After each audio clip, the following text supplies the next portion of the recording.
जय हिंद बच्चों। हम लोग क्लास 10th की एक्सरसाइज 6.3 को हल कर रहे हैं। आज इस वीडियो में हम लोग 6.3 के क्वेश्चन नंबर 7 से हल करना शुरुआत करेंगे। इससे पहले अगर आप लोग इस चैनल पर नए हैं तो चैनल को सब्सक्राइब करें और बेल आइकन को भी प्रेस करें, जिससे आपको नई वीडियो की नोटिफिकेशन समय समय पर मिलती रहे। तो आइए देखते हैं क्वेश्चन नंबर 7। देखिए क्वेश्चन नंबर 7 आपके सामने है। कह रहे थे बिंदु 4,0 बिंदुओं -8,13 व x,7 को मिलाने वाली रेखा का मध्य बिंदु है, तब x का मान ज्ञात कीजिए। ये जो 4,0 है क्या है, जो दो बिंदु दिए हुए -8, 13 और x और 7 कह रहा है, इनको मिलाने वाली रेखा का ये मध्य बिंदु है। तो मध्य बिंदु का फार्मूला जानते ही हैं, ठीक है। ध्यान देखिए, तो कह रहा है कि तब x का मान ज्ञात कीजिए। इसमें लिख देंगे कि दिया है, हमें पता क्या क्या है, दिया है। देखिए x बराबर 4,0 को मध्य बिंदु मान रखा है ना, तो हम इसको क्या मानते हैं, एक्स और वाई मानते हैं। नहीं, एक्स बराबर दिया हुआ है 0, सॉरी एक्स बराबर 4 दिया है और वाई बराबर क्या दिया हुआ 0, तथा और बाकी जो दो बिंदु दिए हुए हैं -8, 13 और x और 7, तो एक को हम -8 और 13 को x1 y1 मान लेंगे, ठीक है। यानी कि x1 का वैल्यू दिया हुआ है -8 और y1 का वैल्यू दिया हुआ है 13, ये तो दिया हुआ ना। तथा और ऐसे दूसरा वाला दिया x और 7, तो उसको हम x2 y2 मान लेंगे। तो x2 का वैल्यू दिया हुआ है x और y2 का वैल्यू दिया हुआ है 7, ठीक। तो लिखते हैं यहाँ पर, तो लिखते हैं तो मध्य बिंदु के निर्देशांक बराबर मध्य बिंदु के निर्देशांक, फार्मूला जानते ही हैं। तो क्या होता है, मध्य बिंदु का निर्देशांक का फार्मूला बनता है, नहीं मध्य बिंदु है क्या, यहाँ पर ही x और y है, ठीक। बराबर होता है क्या है, x1 प्लस x2 बटे 2 कामा y1 प्लस y2 बटे 2, ये तो बनता है ना जी। तो x और y का वैल्यू तो दिया हुआ हमारा क्या है, 4,0 है। देखिए x का वैल्यू 4 है, y का वैल्यू 0 है, नहीं आ जाएगा 4 और 0 बराबर, यहाँ x1 के स्थान पे -8 और प्लस x2 के स्थान पर x बटे में आ जाएगा 2, कामा से y1 प्लस y2, तो y1 का वैल्यू है 13 और प्लस y2 का वैल्यू है 7 और बटे में क्या आ जाएगा 2। हमें निकालना केवल x का वैल्यू। देखिए ये x वाला पहले वाले में आया, तो इसको भुज कहते हैं, इसको कोट, यानी ये भुज का मान है, कोट का मान। केवल बस क्या करते हैं, भुज वाले को भुज वाले के बराबर कर लेते हैं, ठीक। तो हो जाएगा यहाँ पर तथा, यानी ये हवाला इसके बराबर आ जाएगा। तो लिख सकते हैं 4 बराबर -60 प्लस x बटे 2। अब इसको हल कर लीजिए। अगर इसको हम क्रॉस गुणा करें तो बन जाएगा 2 चौक 8, सॉरी देखिए, अगर इसको हम क्रॉस गुणा कराएं ये तो बनेगा ना, ये इस वाले को इस वाले के बराबर कर लेंगे। तो यहाँ पर यानी भुज का मान 4, तो यहाँ भुज का मान -60 प्लस x बटे 2 है। अब यहाँ क्रॉस गुणा कराइए, 2 गुणे 4 करेंगे तो बन जाएगा 8 बराबर, यहाँ बचा -8 प्लस x निकालना x का मान, इसको पक्षांतर कर लीजिए। तो यहाँ पर 8 इधर आएगा तो प्लस का 8 बराबर क्या आ गया x, यानी x बराबर क्या आ जाएगा 16 आ जाएगा, ठीक है। ये निकालना था। अब देखिए क्वेश्चन नंबर 8, कह रहा वह अनुपात ज्ञात कीजिए जिसमें -4, -3 व 5, 2 को मिलाने वाला रेखाखंड x अक्ष को काटता है। यहाँ पर हमको रेशियो बताना, नियम और n का वैल्यू बताना है। और यहाँ देखिए वह बिंदु भी गायब, मतलब जिस बिंदु पर वह उसको यह अनुपात n के अनुपात में बांट रहा है, वह कहाँ पर है, कह रहा रेखाखंड वह x अक्ष पर काटता है। मतलब वह बिंदु कहाँ पर स्थित है, x अक्ष पर। तो हम जानते हैं कि किसी भी बिंदु का x अक्ष पर अगर कोई बिंदु हो तो उसके नियामक क्या बनते हैं, x अक्ष पर y बराबर 0 होता है ना। तो क्या हो जाएगा, x अक्ष पर स्थित किसी भी बिंदु के नियामक या निर्देशांक का जो मतलब जो निर्देशांक बनता है वो क्या होता है, x, 0 बनता है। ये तो आता है ना। देखिए यहाँ लिखेंगे कि x अक्ष पर स्थित, ये तो बोला है ना, x अक्ष पर स्थित x अक्ष पर स्थित बिंदु के नियामक या फिर कह सकते हैं निर्देशांक तो क्या होते हैं, एक्स कामा जीरो होता है। यानी वही वह बिंदु है जहां पर वह रेखाखंड इन दोनों बिंदुओं से बनने वाले रेखाखंड को किसी अनुपात में बांट रहा है। ठीक है, तो कह रहा हुआ कौन सा अनुपात है, तो यहाँ पर मान लेंगे कि मान लेते हैं कि माना बिंदु। ठीक, कौन सा, एक्स कामा जीरो बिंदुओं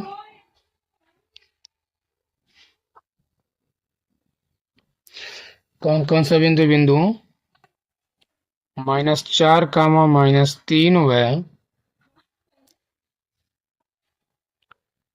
5 कामा 2 को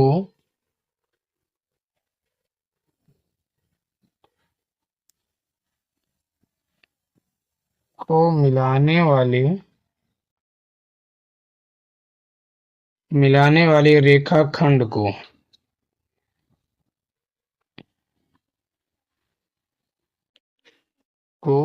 यम अनुपात n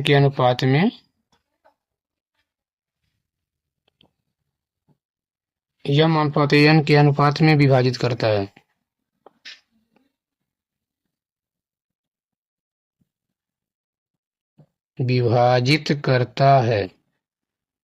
ठीक है, तो आइए विभाजन वाला फार्मूला लगाते हैं। हमको यम अनुपात n का वैल्यू निकालना है और बिंदु एक्स वाई का भी मान पता है और x1 y1 और x2 y2 का भी वैल्यू पता है। ठीक है, चाहे तो यहाँ लिख सकते हैं कि x, देखिए x बराबर x ही आया है और y बराबर 0 है। ठीक, तथा x1 बराबर -4 है और y1 बराबर -3 है ना। और ऐसे ही x2 का वैल्यू 5 है और y2 का वैल्यू कितना है, 2 है। ठीक, तो आगे रखते हैं, विभाजन फार्मूला लगाते हैं। ठीक है, यहाँ लिखेंगे विभाजन सूत्र से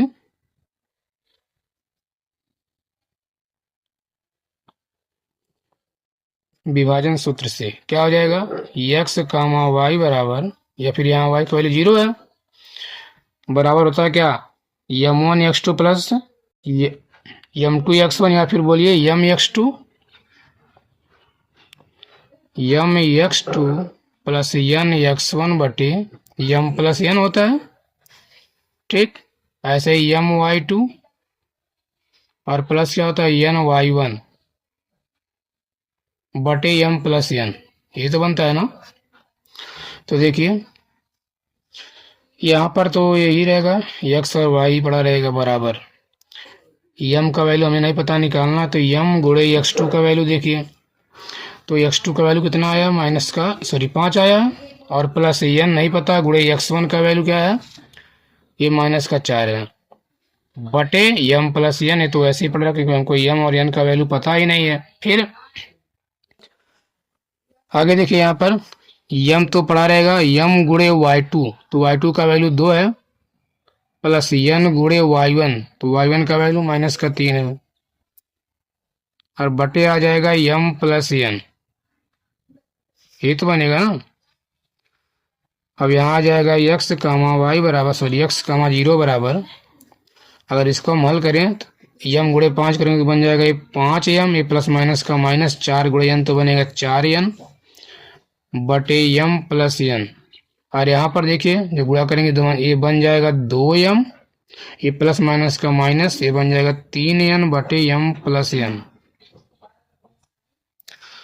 अब इसका हम तुलना कर लेते हैं। देखिए हमको पता है कि पहला वाला x का मान होता है, दूसरा वाला y का मान होता है। अगर हम मान लीजिए x वाई से तुलना कर रहे हैं तो ये भी अज्ञात राशि है, ये भी अज्ञात राशि है और ये भी अज्ञात राशि है, तो हमको यहाँ पर किसी का वैल्यू स्पष्ट पता नहीं चलेगा। ठीक है, इसलिए हम तुलना करेंगे इससे, क्योंकि यहाँ पर ये दो अज्ञात राशि और ये हमारे पता है, तो यहाँ से हमें m या n का वैल्यू निकाल सकते हैं। ठीक है, तो यहाँ पर लिख सकते हैं कि 0 बराबर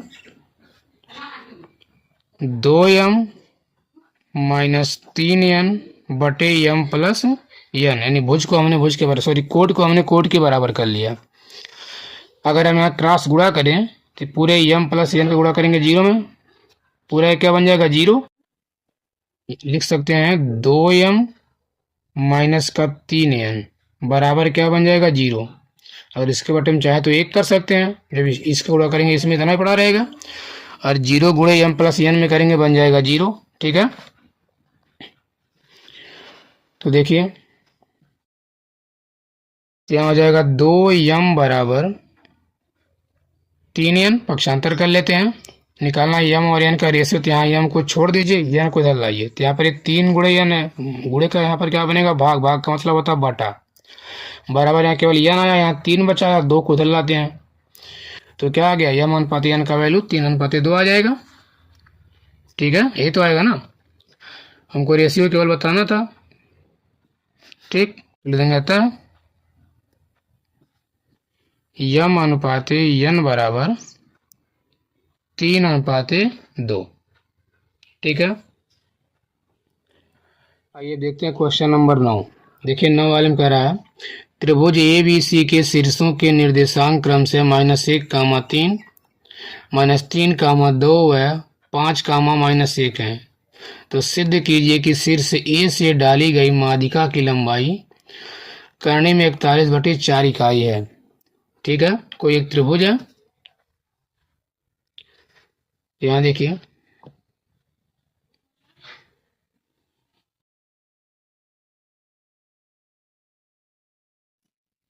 तो अगर हम यहाँ पर कोई त्रिभुज मान लीजिए ड्रा कर लेते हैं।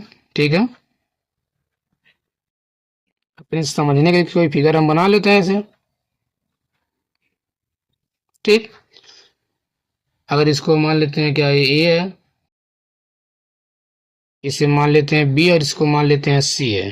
ठीक, कह रहा है कि यहाँ शीर्ष ए से एक माध्यिका डाली गई, माध्यिका का मतलब जानते हैं कि किसी शीर्ष से, अगर शीर्ष ए से वो कहे तो मतलब शीर्ष ए से इसके सामने वाली भुजा के मध्य बिंदु को मिलाने वाली रेखा इसकी माध्यिका कहलाएगी। तो अगर मान लेते हैं कि बीसी का जो मध्य बिंदु डी है, ठीक है, तो अगर हम ए से यहाँ डी को मिला देते हैं तो ये हमारी कहलाएगी माध्यिका। तो कह रहा है इसी की लंबाई को बताना है, कि इसकी लंबाई आएगा वह करनी में 41/4 आएगा।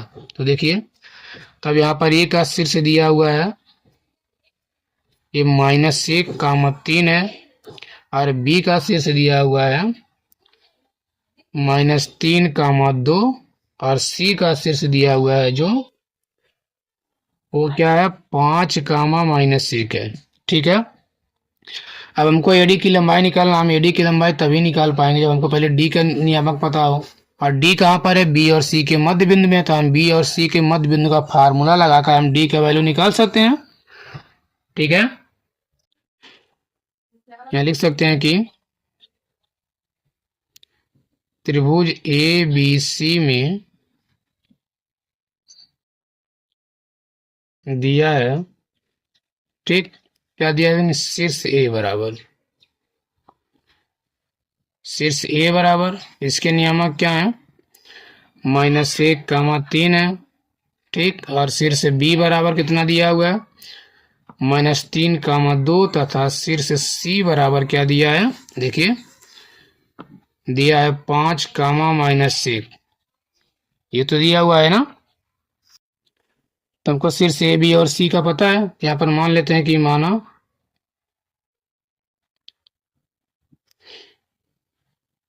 BC का मध्य बिंदु, ठीक, क्या BC का मध्य बिंदु D है, तो क्या आ जाएगा, तो AD त्रिभुज की माध्यिका होगी।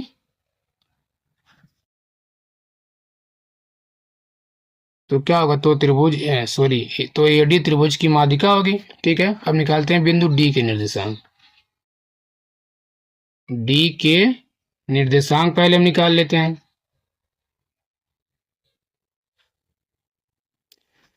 तो D के निर्देशांक का मतलब है क्या होगा, BC का मध्य बिंदु होगा, यानी बराबर लिख सकते हैं क्या BC का मध्य बिंदु। इसको दिखाएं या ना दिखाएं, लेकिन एक बार दिखा देंगे तो अच्छा ही रहेगा। तो BC का मध्य बिंदु यही होगा ना, B और C के बीच की जो मध्य बिंदु का फार्मूला जानते हैं ना, अगर इसको हम x1 y1 मान लेते हैं, इसको x2 y2, तो बराबर क्या बन जाएगा, होता है x1 + x2, तो x1 का वैल्यू बनेगा -3 + x2 का वैल्यू है 5, और बटे में आ जाएगा 2, फिर बनता है y1 प्लस y2, तो y1 का वैल्यू है 2 और प्लस y2 का वैल्यू है माइनस का 1, तो यहाँ पर आता है प्लस, प्लस और ये माइनस बन जाएगा माइनस, और बटे में आ जाएगा 2। तो बराबर यहाँ देखिए, अगर 5 में से 3 घटाएंगे आएगा 2, 2 के बटे 2, और यहाँ पर 2 में से 1 गया तो 1, यानी 1 बटे 2। ये बराबर क्या, इससे कट जाएगा, यानी आ जाएगा 1 बटे 2। इतनी बात समझ में आई। अब हमें निकालना माध्यिका का एडी, ठीक है। तो देखिए, तो निकालते हैं एडी की लंबाई बराबर, यानी माध्यिका एडी की लंबाई बराबर,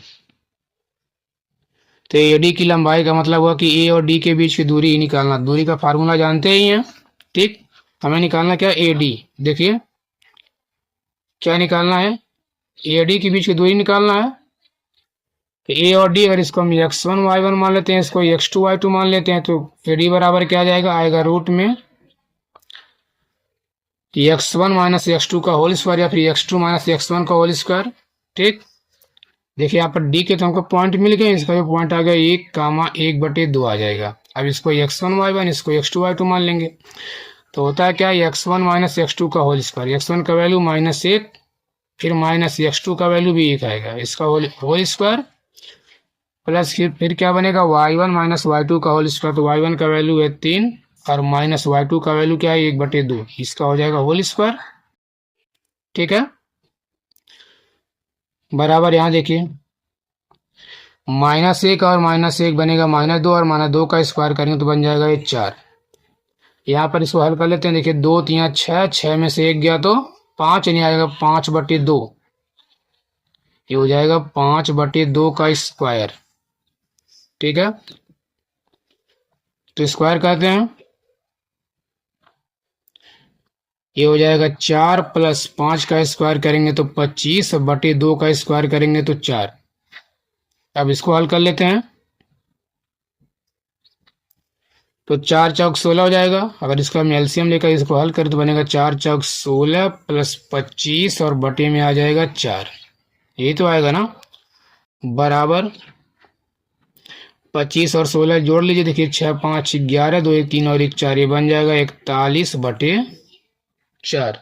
और हमें ये सिद्ध करना था, क्या आ गया, 41/4 इकाई, ठीक है। ये क्या हो गया, सिद्ध हो गया, लिख देंगे इति सिद्धम, ठीक। अब देखते हैं क्वेश्चन नंबर 10।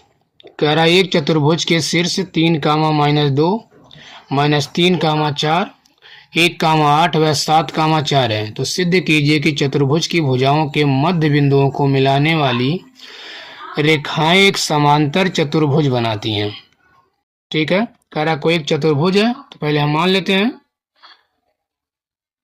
ठीक है।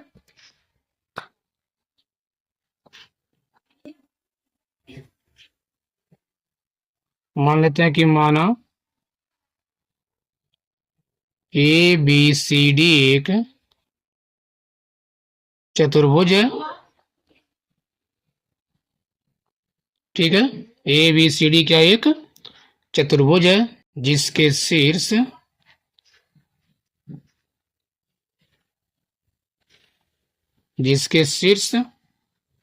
ए, पहले वाले को ये मान लेते हैं, तो ए का पॉइंट क्या हो जाएगा, पहला वाला, यानी 3, -2, बी वो क्या हो जाएगा, -3, 4, सी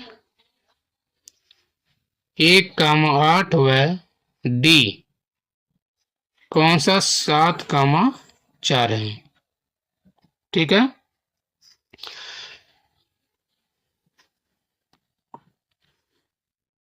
ऐसे यहां मान लेंगे, और मान लेंगे तथा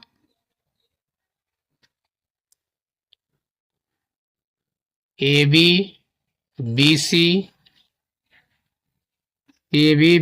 सी डी व, अगर हम चतुर्भुज को बनाएंगे तो क्या क्या बनेगा, हमको हमारी 4 भुजा बनेगा, ए बी बनेगा, बी सी बनेगा, सी डी बनेगा, और क्या बन जाएगा, एक ए डी बन जाएगा, ठीक है। तथा ए डी या डी ए बोली, तथा ए डी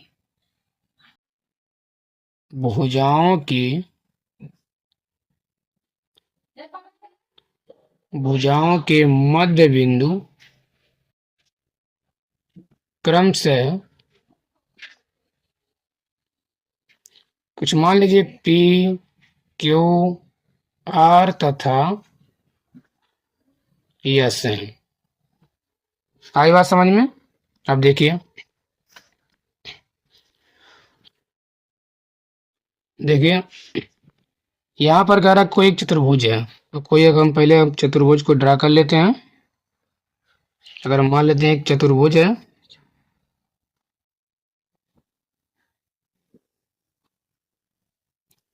ठीक। अगर इसको हम ए मान लें, इसे बी मान लेते हैं, इसको सी मान लेते हैं, इसको डी मान लेते हैं। ये तो माने हैं। जहां पर हमने ये वाला पॉइंट माना हुआ है 3, -2 और बी को क्या माने हैं -3, 4 माने हैं। ऐसे सी को क्या माने, देखिए 1, 8 माना गया है और डी वाले को 7, 4 माना गया है। और कह रहा कि इनके मध्य बिंदुओं को मिलाने से, यहाँ पर अगर हम ए बी का मध्य बिंदु क्या माने, हम लोग देखिए ए बी को मध्य बिंदु को पी माने, अगर हम मान लिए पी है, और बी सी का मध्य बिंदु क्यू माने हैं। ऐसे सी डी का मध्य बिंदु क्या माने, आर माने हैं, और ए डी का मध्य बिंदु यस माने हैं। ठीक। कह रहा कि सिद्ध करना कि इनको मिलाने से, अगर इसको हम मिला दें ऐसे, इनको मिलाने से जो चतुर्भुज बन रहा है ये क्या बनेगा, एक समांतर चतुर्भुज बनेगा। समांतर ही बोला है ना, एक रेखाएं समांतर चतुर्भुज बनाती हैं। ठीक, थोड़ा सॉरी, इसको थोड़ा सही से मिला लेंगे। तो यही हमें सिद्ध करना कि जो पी क्यू आर एस बन रहा है एक समांतर चतुर्भुज बन रहा है। तो समांतर चतुर्भुज की प्रॉपर्टी जानते ही हैं कि अगर इसके आमने सामने भुजाएं आपस में बराबर हो और तथा अगर इसके दोनों विकर्ण भी आपस में बराबर न हो, अगर बराबर होंगे तो ये आयत कहलाएगा। आमने सामने की भुजा तो बराबर हो लेकिन इसके दोनों विकर्ण आपस में बराबर नहीं होने चाहिए, तभी जाकर इसको हम समांतर चतुर्भुज बोल सकते हैं। इस पे हम आधारित क्वेश्चन हम लोग पहले कर चुके हैं। तो आइए अब यहाँ पर देखिए, हम पी क्यू या आर एस या एस आर या फिर पी एस की हम लंबाई तभी निकाल सकते हैं हमको यहाँ पर पी क्यू आर और एस के नियामक या निर्देशांक पता हो। तो आइए निकालते हैं। और हमें ये भी पता है कि ये जो P है ए बी का मध्य बिंदु है, ऐसे जो बी क्यू है बी सी का मध्य बिंदु है, यही तो है ना। तो ये निकालते हैं। अब यहाँ निकाल लेते हैं बिंदु P के निर्देशांक। ठीक, P के निर्देशांक, तो P का निर्देशांक का मतलब A और B के बीच की दूरी है। तो मध्य बिंदु का फार्मूला लगाएंगे, यानी बराबर क्या आ जाएगा, P कहाँ पर है, A और B के बीच की दूरी है, तो x1 प्लस x2 यानी आ जाएगा 3 x1 प्लस x2, तो x2 का वैल्यू माइनस कर दिया था, और बटे में 2। फिर क्या बनता है y1 प्लस y2, तो y1 का वैल्यू माइनस का 2 प्लस y2 का वैल्यू 4, इसके बटे 2 आ जाएगा। ये बराबर क्या बन जाएगा, देखिए 3 में से 3 गया तो आएगा 0, 0 के बटे 2, और यहाँ पर 4 में से 2 गया तो 2 बटे 2 आ जाएगा। ये बराबर क्या बन जाएगा, ये तो बन जाएगा 0, और यह बन जाएगा 2 से 2 एक बार में कट गया, यानी 0,1 बन गया। ये P के पॉइंट आ गए। ऐसे निकाल लेते हैं अगला वाला Q के पॉइंट, यानी Q के नियामक। लिखेंगे Q के निर्देशांक, Q के निर्देशांक बराबर, तो देखिए Q का मतलब B और C के मध्य बिंदु कहलाएगा, ये तो होगा ना। यानी इसको x1 y1 इसको x2 y2 मान लेते हैं। ठीक, तो x1 का वैल्यू -3 प्लस x2 का वैल्यू 1, और बटे में क्या आ जाएगा 2। फिर y1 प्लस y2, तो y1 का वैल्यू है 4 और प्लस y2 का वैल्यू क्या है 8 है, बटे में आ जाएगा 2। हल करते हैं इसको, तो -3 में से 1 गया तो बचेगा माइनस का 2 और बटे में 2, और यहाँ पर 8 4 12 बटे 2 आ जाएगा। अगर इसको हल करें तो -2, 2 से 2 एक बार में कट गया, यानी आएगा -1, और 2 से इसको भाग करेंगे 6 बार में, तो Q के पॉइंट क्या आ गया -1, 6 आ गया। ठीक है, देखिए ऐसे निकाल लेते हैं बिंदु R के निर्देशांक। R के निर्देशांक,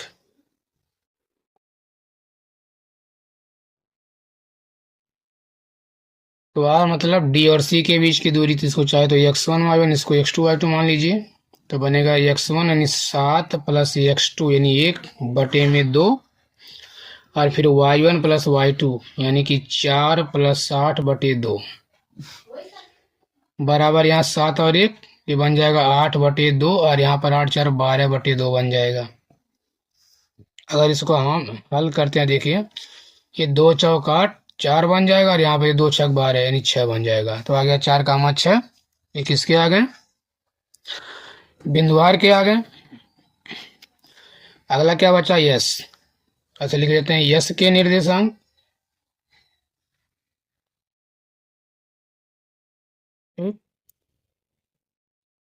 यस के निर्देशांक, तो यस का मतलब ए और डी के बीच की दूरी या फिर डी और ए के बीच की दूरी। इसको चाहे तो x1 y1, इसको x2 y2 मान लेते हैं। तो बनेगा क्या? x1 यानी 7 और प्लस x2 का वैल्यू है 3 बटे में आ जाएगा 2।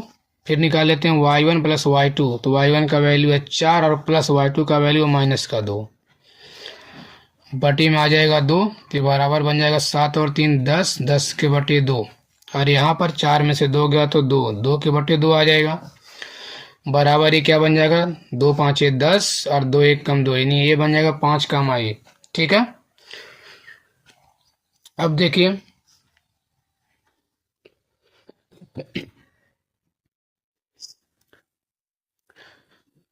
अब हमारा यहाँ पर सभी निकल गया। देखिए ये तो 2 निकला ही था। आर का पॉइंट क्या आ गया? ये आ गया 4, 6 और यस का जो आ गया ये आ गया 5, 1।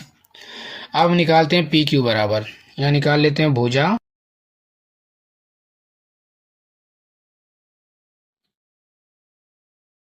भुजा पी क्यू बराबर, पी क्यू का मतलब पी और क्यू के बीच की दूरी निकालना है। तो दूरी फार्मूला जानते ही हैं, रूट में x1 माइनस x2 का whole square plus y1 minus y2 का होल स्क्वायर। तो अगर हम p और q के बीच की दूरी निकाल लें तो इसको हम x1 y1 और इसको हम x2 y2 मान सकते हैं। ठीक है। तो देखिए, तो बनेगा क्या? x1 माइनस x2 का होल स्क्वायर। तो x1 का वैल्यू है 0 और माइनस y2 का वैल्यू क्या है? सॉरी x1 माइनस x2, तो x2 का वैल्यू माइनस का 1 और यहाँ पर पहले से माइनस, तो माइनस माइनस बन जाएगा प्लस 1 का होल स्क्वायर। फिर क्या? प्लस y1 माइनस y2, तो y1 का वैल्यू है 1 और माइनस y2 का वैल्यू 6, इसका होल स्क्वायर बन जाएगा। बराबर ये क्या बन जाएगा? देखिए 0 और 1 को जोड़ेंगे बनेगा 1, 1 का स्क्वायर करेंगे 1 बन जाएगा। फिर यहाँ पर प्लस माइनस 6 में से 1,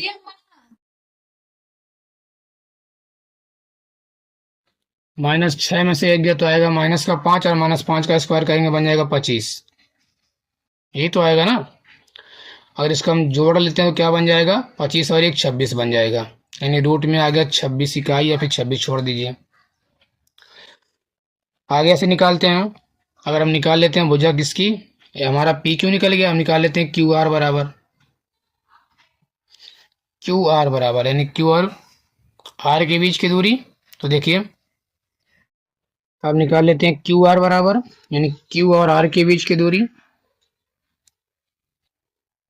ठीक है। तो बराबर क्या बनेगा? देखिए ये क्यू और आर, तो अगर इसको हम x1 y1 इसको x2 y2 मानते हैं तो बन जाएगा क्या? देखिए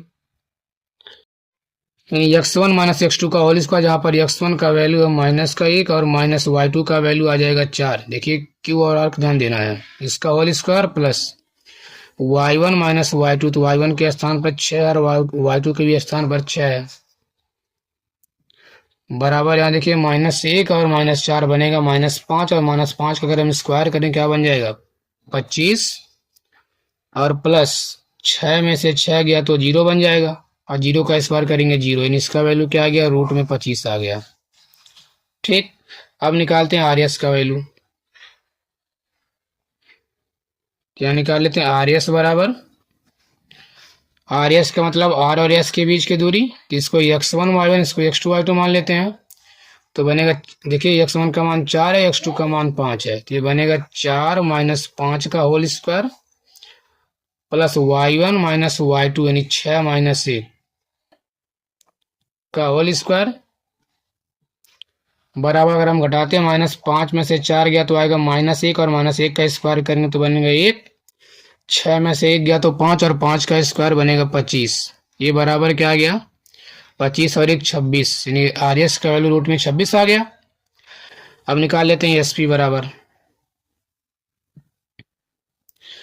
तो एस पी का वैल्यू मतलब एस और पी के बीच की दूरी, इसको x1 y1, इसको x2 y2 मान लेते हैं। अब चाहे तो इसको x1 y1, इसको x2 y2 भी मान सकते हैं, किसी को भी मानेंगे हमारा वैल्यू वही आएगा। ठीक है, तो x1 और इसको हम x1 y1, इसको x2 माने तो x1 का मान 5 है, x2 का वैल्यू 0 है, तो आएगा 5 माइनस 0 का होल स्क्वायर प्लस, फिर ये y1 y2 बनेगा तो 1 माइनस 1 का होल स्क्वायर बन जाएगा, बराबर 5 में से 0 गया तो 5, 5 का स्क्वायर करेंगे 25, और 1 में से 1 गया तो 0, 0 का स्क्वायर करेंगे 0, यानी बराबर ये क्या आएगा, रूट में आ जाएगा 25। ठीक है, अब अगर देखा जाए, देखिए एक का 26 आया, एक 25, फिर 26, फिर 25, ये तो आ रहा है ना बार बार। देखिए यहाँ भुजाएं तो बराबर आ गई। जैसे अगर देखा जाए, देखिए पी क्यू बराबर आर एस आया है, पी क्यू का वैल्यू रूट में 26 आया, और आर एस का भी वैल्यू क्या है, रूट में 26 आया है। और देखा जाए ऐसे क्यू आर का वैल्यू एस पी या फिर पी एस के बराबर आएगा। देखिए क्यू आर का वैल्यू रूट में 25 आया, और एस पी का भी वैल्यू क्या है, रूट में 25 आया। तो यहाँ सम्मुख भुजाएं तो आपस में बराबर है, लेकिन यहाँ देखिए सम्मुख भुजाएं आयत की बराबर होती हैं आपस में। तो ये आयत बोले हैं कि इसको क्या बोले, समांतर चतुर्भुज बोले हैं। अब इसको कैसे हम डिसाइड करें, अब आते हैं इसके विकर्ण पे। ठीक है, अगर यहाँ पर इसके विकर्ण आपस में बराबर नहीं है तब इसको हम कहेंगे समांतर चतुर्भुज। अगर इसके विकर्ण बराबर आते हैं तो क्या होगा, इस समांतर चतुर्भुज नहीं होगा। ठीक है, तो विकर्ण का मतलब देखिए, अगर हम एस से क्यू को मिलाएं तो एक विकर्ण हमारा ये बन जाएगा, ठीक, और एक बन जाएगा अगर हम आर से पी को मिला दें तो पी आर मिल जाएगा। ठीक है, तो आइए हम एस क्यू और पी आर का वैल्यू निकालते हैं। ठीक है, तो हम निकालते हैं विकर्ण। विकर्ण क्या निकाल लेते हैं, अगर मान लीजिए हम एस क्यू निकाल लेते हैं या फिर क्यू एस बोल सकते हैं, तो वही मतलब क्या है, यानी एस और क्यू के बीच की दूरी ही निकालना। अगर हम चाहे इसको x1 y1 और इसको x2 y2 मान सकते हैं, तो x1 का वैल्यू आ जाएगा 5, और x2 का वैल्यू क्या है, माइनस का 1, तो बन जाएगा +1, इसका होल स्क्वायर प्लस, फिर y1 माइनस y2 का होल स्क्वायर, तो y1 का वैल्यू है 1 और माइनस y2 का वैल्यू है 6, इसका होल स्क्वायर कर देंगे, एक प्लस का 1 है, के बराबर क्या बन जाएगा, देखिए यहाँ 5 और 1 6, 6 का स्क्वायर करेंगे तो बन जाएगा 36, और प्लस 6 में से 1 गया तो आएगा 5, 5 का स्क्वायर करेंगे तो बन जाएगा 25। अगर इसको हम जोड़ लेते हैं तो क्या बन जाएगा, 6 5 11, और 3 2 5 और 1 6, तो आ गया रूट में 61 इकाई।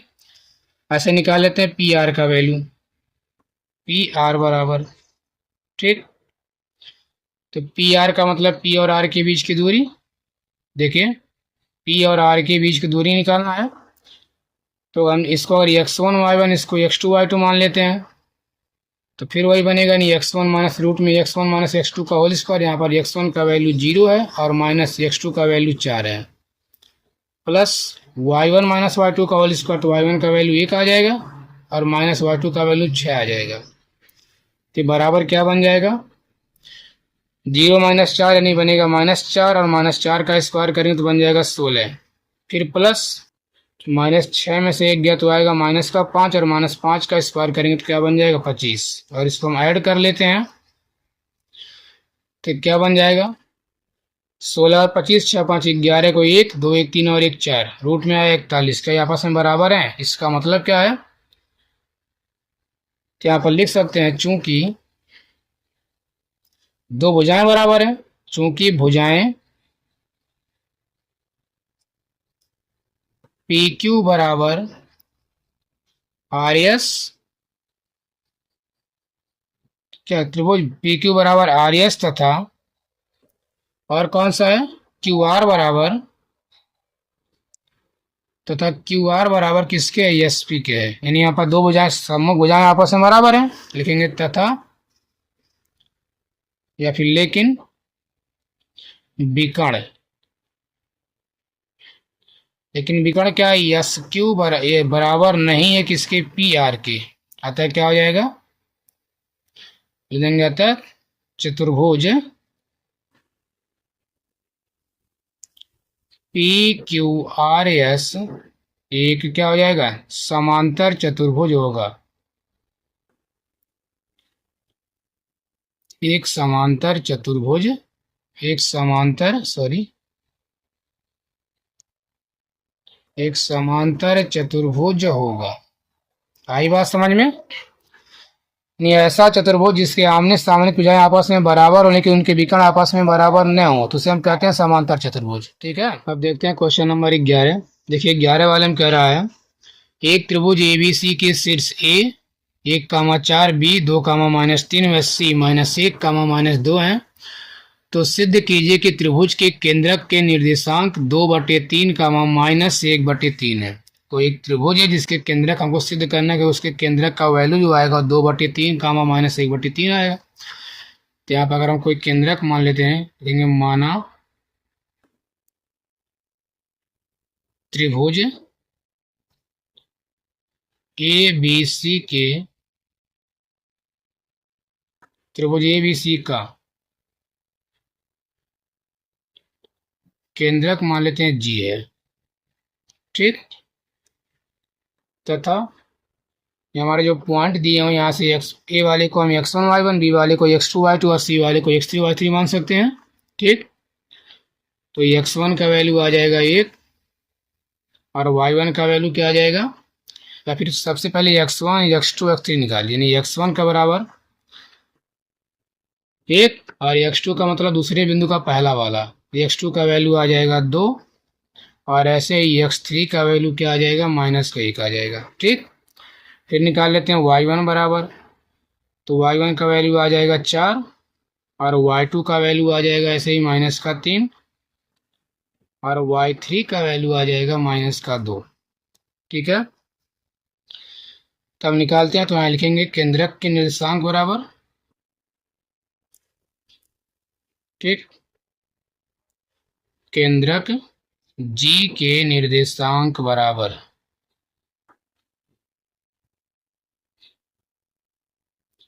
तो केंद्रक का फार्मूला जानते ही हैं, होता है x1 + x2 + x3/3, होता है x1 + x2 + x3/3, फिर ऐसे आता है y1 + y2 + y3/3 होता है। अब इसमें रख दीजिए, तो देखिए अब x1 का वैल्यू 1 है प्लस x2 का वैल्यू 2 है और x3 का वैल्यू -1 है, तो ये बन जाएगा -1 और बटे में आ जाएगा 3। फिर ऐसे y1 का वैल्यू 4 है प्लस y2 का वैल्यू -3 प्लस माइनस का माइनस बन जाएगा, ये माइनस है। ठीक है, और प्लस y3 का वैल्यू अभी है -2, बटे में आ जाएगा 3। अब यहाँ देखिए अगर इसको हम हल करते हैं 2 और 1 3, 3 में से 1 गया तो 2 बन, देखिए अगर हम प्लस वाले को जोड़ लेते हैं 2 और 1 3, 3 में से घटाएंगे 1, ये बन जाएगा 2/3 और यहाँ पर ये हो जाएगा 4 -3 और -2 बनेगा -5/3। घटा लेते हैं इसको, तो आ जाएगा बराबर 2/3 और यहाँ पर -5 में से 4 गया तो -1/3, यही हमको सिद्ध करना था। ठीक है, ये क्या हो गया, सिद्ध हो गया, ये देंगे ये तो सिद्ध।